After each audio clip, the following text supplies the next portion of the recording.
May nagbabalik.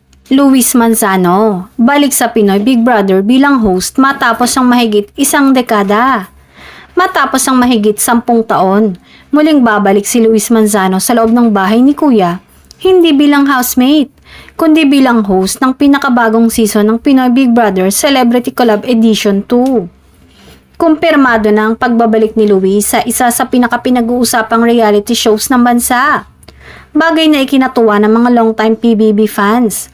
Sa mga unang inilabas na teaser ng ABS-CBN, makikitang muling tumapak si Luis sa iconic PBB stage kasama ang mga bagong host na makakasama niya sa panibagong yugto ng programa.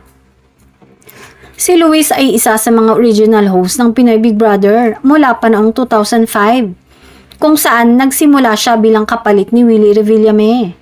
Kilala siya sa kanyang witty banter, natural na sense of humor at kakayahang maghatid ng saya at emosyon sa mga housemates at manonood. Sa kanyang pagbabalik, sinabi ni Luis na parang umuwi lang ako sa tahanang matagal kong iniwan. Ang PBB Celebrity Collab Edition 2 ay magtatampok ng mga kilalang personalidad mula sa iba't ibang industriya, mula sa entertainment, social media, sports at iba pa na magsasama-sama sa ilalim ng isang bubong ni Kuya.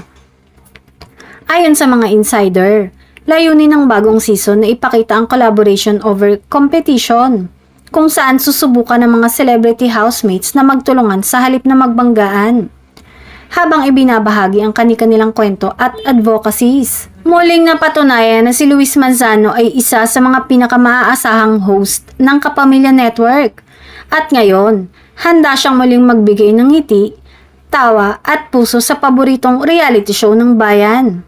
Bukod kay Luis, mananatiling host ng programa sina Bianca Gonzalez, Kim Chu, Melay Cantiveros, Enchong D, Alexa Ilacad, Gabby Garcia at Mavi Legaspi.